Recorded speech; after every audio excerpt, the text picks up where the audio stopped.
Hello students, welcome to our channel. आज हम पढ़ेंगे क्लास 9 एनसीईआरटी का chapter 3 introduction. So let's started. So हम स्टार्ट करते हैं हॉरिजॉन्टल लाइन से। हॉरिजॉन्टल लाइन क्या होता है? ये देखो, ये आपको ग्राफ दिख रहा है, ये जो मैं अभी मूव कर रहा हूँ। इस यहाँ देखो, ये जो ये रेड लाइन दिख रही है, जो मैं रेड लाइन अभी ड्रॉ कर रहा हूँ, ये क्या है? Horizontal line. और ये हॉरिजॉन्टल लाइन का नाम क्या है? X axis. क्या नाम है इस लाइन का? X axis. ऐसी आप देखो, मैं यहाँ वर्टिकल लाइन ड्रॉ कर रहा हूँ, ये क्या है? Vertical line. और इस वर्टिकल लाइन का नाम क्या है? इस वर्टिकल लाइन को हम बोलते हैं वाई एक्सिस। ठीक है। और ये हॉरिजॉन्टल लाइन और ये वर्टिकल लाइन जहाँ इंटरसेक्ट करती है, देखो ना, इस पॉइंट पे इंटरसेक्ट करती है। कौन से पॉइंट पे इंटरसेक्ट करती है? ये इंटरसेक्ट करती है इस पॉइंट पे, इधर। और इस पॉइंट का नाम क्या है? Intersecting point. और इसे हम कहते क्या है? इसे हम कहते हैं ओरिजिन। क्या कहते हैं हम इसे? ओरिजिन। अब देखो, ये जो दो लाइन कट के जो प्लेन बना है, ये देख रहे हो, ये प्लेन, ये प्लेन, इस प्लेन का नाम क्या है? Cartesian plane. तो कार्टेशियन प्लेन क्या होता है? It is a plane formed by intersection of two coordinate axis. तो कौन से दो कोऑर्डिनेट एक्सिस से कट के बनी है? वाई एक्सिस और एक्स एक्सिस से। तो हम इस प्लेन को कार्टेशियन प्लेन भी बोलते हैं, और कभी कभार हम इसे क्या बोलते हैं? एक्स वाई, वो एक मिनट मैं लिख नहीं पा रहा है, एक्स वाई प्लेन। ठीक है। कभी आपको पूछ लेना कि कार्टेशियन प्लेन को और क्या बोलते हैं, तो एक्स वाई प्लेन भी बोलते हैं, कार्टेशियन प्लेन भी बोलते हैं। ठीक है। अब देखो, ये जो आपने देखा, ये एक्स एक्सिस और वाई एक्सिस कट करके ये चार एरिया बन रहे हैं। जैसे एक ये बन गया, ये वाला, एक ये वाला एरिया दिख रहा है, एक ये वाला और एक ये वाला। ठीक है। तो इन चार एरिया को क्या बोलते हैं? क्वाड्रेंट्स। तो आपको कोई पूछ ले कि कार्टेशियन प्लेन में कितने क्वाड्रेंट्स होते हैं, यानी एक्स वाई प्लेन में कितने क्वाड्रेंट्स होते हैं, तो आप कितने बताओगे? 4। कितने क्वाड्रेंट्स होते हैं? 4। अब इन क्वाड्रेंट्स का नाम भी है, जैसे ये फर्स्ट क्वाड्रेंट है, ये सेकंड क्वाड्रेंट है, ये थर्ड क्वाड्रेंट है और ये फोर्थ क्वाड्रेंट है। ठीक है। सब क्वाड्रेंट की अपनी खासियत भी है, पर उसे आने से पहले आपको क्या पता होना चाहिए कि कोऑर्डिनेट्स क्या होते हैं। ठीक है। तो उसके लिए मैं ये ग्रिड्स ऑन कर लेता हूँ। और सपोज करो मैं यहाँ खड़ा हूँ, यहाँ खड़ा हूँ मैं, जहाँ मैंने अभी डॉट लगाया। अब मैं किसी को कैसे बताऊंगा कि मैं कहाँ खड़ा हूँ? तो मैं क्या चेक करूंगा कि मैं जो जहाँ खड़ा हूँ उसके नीचे एक्स में क्या है? -4। और उसके सामने वाई में क्या है? 2। तो मेरे कोऑर्डिनेट क्या हो गए? एक्स में जो है वो, कॉमा, वाई में क्या है वो। तो इन दोनों को मैं ब्रैकेट में लगा, कॉमा लगा के बोल दूंगा, तो ये क्या हो गया हमारा? कोऑर्डिनेट। ये क्या हो गया हमारा? कोऑर्डिनेट। तो कोऑर्डिनेट यहाँ क्या है? -4, 2। अब देखो, ये कोऑर्डिनेट में जो ये जो पहले लिखा है, ये कहाँ था? ये कौन सा वाला पार्ट था? एक्स वाला। तो एक्स वाले पार्ट, ये क्या है? X coordinate, X coordinate. ऐसे ही ये वाला क्या है? Y coordinate.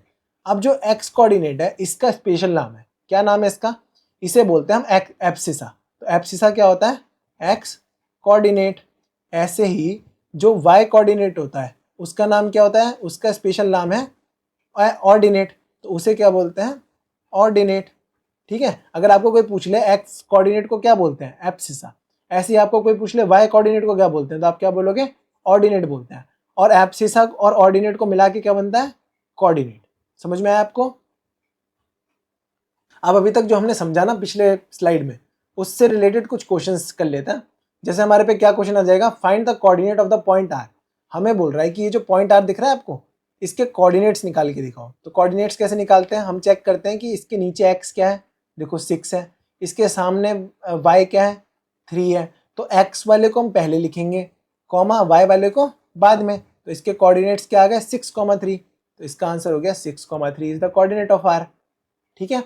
अब देखो, सेकंड किस टाइप का क्वेश्चन बन जाएगा? प्लॉट ए -1,5। हमें क्या कहेगा कि ये वाला जो कोऑर्डिनेट दे रखा है ना, इसे प्लॉट करके दिखाओ ग्राफ पे। तो हम कैसे ग्राफ पे प्लॉट करेंगे? हम इसे देखो, ए जो फर्स्ट टर्म होता है वो किससे रिप्रेजेंट करता है? एक्स को। और जो सेकंड टर्म रिप्रेजेंट करता है वाई को। तो हम सबसे पहले क्या चेक करेंगे? एक्स में -1 का है, तो देखो एक्स में -1 का है, ये रहा, ये देख रहे हो, ये वाला। और वाई में 5 का है, ये रहा। अब ये दोनों देखो कहाँ इंटरसेक्ट कर रहे हैं? इस पॉइंट पे। कहाँ इंटरसेक्ट कर रहे हैं?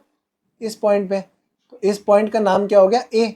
और इसके कोऑर्डिनेट्स क्या हो गए? -1,5। क्योंकि देखो इसके नीचे क्या है? एक्स में -1 और वाई में 5।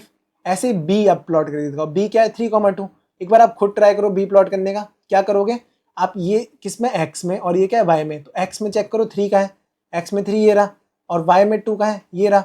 अब देखो ये दोनों आगे कहाँ मिलते हैं? यहाँ इस पॉइंट पे। इस पॉइंट का नाम क्या हो गया? बी। और इसके कोऑर्डिनेट्स क्या हो गए? 3,2। अब एक बार आप ट्राई करो सी प्लॉट करने का। सी क्या है? 4,-2। तो ये पहला वाला क्या रिप्रेजेंट करता है? एक्स को, और दूसरा वाला वाई को। तो x का क्या है 4, तो x में 4 देखो कहाँ है, x में 4 ये रहा, और y में -2 कहाँ है, y में -2 ये रहा। ये दोनों देखो, ये दोनों पॉइंट कहाँ मीट करते हैं, इस पॉइंट पे। इस पॉइंट का नाम क्या हो गया C, और इसके कोऑर्डिनेट्स क्या है 4, -2। समझ में आया ना आपको? अब एक बार वीडियो पॉज करो और डी खुद करके देखो, ठीक है? डी एक बार खुद ट्राई करो। कर लिया? अब मैं बताता हूँ। ये देखो, ये x है और ये y, तो x में चेक करो -3 का है, तो x में देखो -3 ये रहा, ये वाला पॉइंट दिख रहा है, ये वाला पॉइंट, ये क्या है x में -3, और y में -1 का है, ये रहा, ये वाला पॉइंट। अब ये दोनों देखो कहाँ मीट कर रहे हैं, इस वाले पॉइंट पे, ठीक है? इस पॉइंट का नाम क्या हो गया d, और इसके कोऑर्डिनेट्स क्या हो गए -3, -1। ये देखो, यानी कि हमने ये वाला पार्ट सॉल्व कर लिया। समझ में आया? अब थर्ड पार्ट है, in which quadrant above point lie. अब हमें क्या पूछ रहा है कि ये जो हमने पॉइंट बनाया ना, ये ए वाला, ये बी, ये सी और ये डी, ये कौन से क्वाड्रेंट में लाई कर रहा है। तो देखो ए कौन से क्वाड्रेंट में, मैंने आपको बताया था ये वाला क्वाड्रेंट क्या होता है फर्स्ट, ये वाला क्वाड्रेंट क्या होता है सेकंड, ये वाला क्वाड्रेंट क्या होता है थर्ड, और ये वाला क्वाड्रेंट क्या होता है फोर्थ। तो फर्स्ट को ए कौन से क्वाड्रेंट में, ए है सेकंड क्वाड्रेंट में। बी कौन से क्वाड्रेंट में है, देखो बी कौन से क्वाड्रेंट में, फर्स्ट क्वाड्रेंट में। ऐसे ही सी कौन से क्वाड्रेंट में, सी देखो कौन से क्वाड्रेंट में, फोर्थ क्वाड्रेंट में। और डी कौन से क्वाड्रेंट में, डी है थर्ड क्वाड्रेंट में। ठीक है? अब देखो, मैं आपको बताने वाला था ना कि इसके कुछ खासियत होते हैं क्वाड्रेंट्स के, जो आपको कोऑर्डिनेट्स पता होने के बाद पता चलेंगे।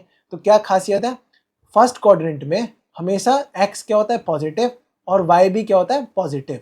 अगर दोनों नंबर पॉजिटिव है तो क्या होगा फर्स्ट क्वाड्रेंट। देखो जैसे यहाँ क्या था, ये दोनों नंबर पॉजिटिव थे, तो कौन सा क्वाड्रेंट था फर्स्ट। ऐसे ही अगर एक्स क्वाड्रेंट नेगेटिव है, एक्स वाला नेगेटिव है और वाई वाला पॉजिटिव, तो कौन सा कोऑर्डिनेट होगा सेकंड। देखो एक्स वाला नेगेटिव और वाई वाला पॉजिटिव, तो कौन सा क्वाड्रेंट था सेकंड। अब अगर दोनों क्वाड्रेंट नहीं, मतलब दोनों ही नेगेटिव है, एक्स भी नेगेटिव है और वाई भी, तो कौन सा क्वाड्रेंट होगा थर्ड। देखो जैसे यहाँ था, यहाँ देखो क्या है, एक्स भी नेगेटिव और वाई भी नेगेटिव, तो कौन सा क्वाड्रेंट है थर्ड। अब फोर्थ क्वाड्रेंट क्या होता है, जिसमें एक्स पॉजिटिव और वाई नेगेटिव। तो देखो एक्स पॉजिटिव और वाई नेगेटिव, तो कौन सा क्वाड्रेंट है फोर्थ। तो आपको ये याद रखना है, फर्स्ट क्वाड्रेंट में दोनों प्लस होते हैं, सेकंड क्वाड्रेंट में X minus Y plus, third quadrant में दोनों नेगेटिव, और फोर्थ क्वाड्रेंट में एक्स पॉजिटिव और वाई नेगेटिव। ठीक है? अब फोर्थ पार्ट है, what is the distance of point -3,5 from X axis. देखो हमें क्या कह रहा है, सबसे पहले इस पॉइंट को प्लॉट कर लेते हैं हम। ठीक है? तो -3,5 कैसे प्लॉट करोगे, तो आप एक्स में चेक करोगे -3 कहाँ है, ये रहा, और वाई में प्लॉट क्या चेक करोगे 5 कहाँ है, ये रहा। अब इन दोनों को जहाँ इंटरसेक्ट हो रहा है, ये वाला पॉइंट क्या है -3,5। ठीक है? तो इस पॉइंट को हम क्या करेंगे, अब पूछ रहा है कि ये जो पॉइंट है ना, ये वाला पॉइंट एक्स एक्सिस से कितना दूर है। एक्स एक्सिस कहाँ है, ये रहा, इससे ये वाला पॉइंट कितना दूर है, तो हमें ये वाला डिस्टेंस पूछ रहा है। तो ये वाला डिस्टेंस कितना है, देखो 1 centimetre, 2 centimetre, 3 centimetre, 4 centimetre, 5 centimetre. तो कितना है 5 सेंटीमीटर। अब देखो इसकी एक ट्रिक भी है, ये तो मैंने आपको बता दिया कि प्लॉट करना। अब हर बार तो आपके पास ग्राफ होगा नहीं कि आप प्लॉट करोगे, तो आपको कभी भी पूछता है कि डिस्टेंस बताओ किससे, एक्स एक्सिस से, तो जो वाई में लिखा है ना वही डिस्टेंस होगा। क्या होगा, जो वाई में लिखा है वही डिस्टेंस होगा। ठीक है? ऐसे ही अगर आपको पूछता है distance of point this from Y axis, आप क्या पूछ रहे हैं वाई एक्सिस, तो वाई के अपोजिट क्या होता है एक्स, तो इसका आंसर क्या होगा 3 सेंटीमीटर। आपको मैं प्लॉट करके भी दिखाता हूँ। ठीक है? 3,2, तो एक्स में 3 ये रहा, और वाई में 2 क्या है, ये रहा, मतलब ये वाला। तो ये दोनों कहाँ इंटरसेक्ट हो रहे हैं, इस वाले पॉइंट पे। तो ये वाले पॉइंट का नाम क्या है 3,2। अब देखो ये वाई से कितना दूर है, ये रहा वाई एक्सिस, ये वाला वाई एक्सिस है। अब हमें किसका डिस्टेंस बताना है, इसका डिस्टेंस बताओ, ये वाला डिस्टेंस बताओ। ठीक है? तो ये वाला डिस्टेंस देखो कितना है, 1 सेंटीमीटर, 2 सेंटीमीटर, 3 सेंटीमीटर, तो कितना सेंटीमीटर हो गया 3 सेंटीमीटर। तो कभी भी आपको पूछ ले, सपोज करो मैं आपको एक एग्जांपल देता हूँ कि 7,8 है, अब इसका डिस्टेंस बताओ किससे, वाई एक्सिस से, तो क्या होगा इसका डिस्टेंस, हमेशा इसका डिस्टेंस होगा एक्स वाला टर्म, यानी कि 7 सेंटीमीटर। और अगर मैं एक्स एक्सिस से पूछ लेता हूँ, एक्स एक्सिस से डिस्टेंस बताओ, तो क्या होगा उसका, जो वाई वाला है, यानी कि 8 सेंटीमीटर। समझ में आया? तो आज की वीडियो से इतना ही। अगर आपको वीडियो अच्छी लगी हो तो वीडियो को लाइक और दोस्तों शेयर करना ना भूलें। अगर आप इस चैनल पे न्यू है तो नीचे रेड सब्सक्राइब बटन पे क्लिक करें। मिलता है अगली वीडियो में, बाय, स्टे ट्यून्ड।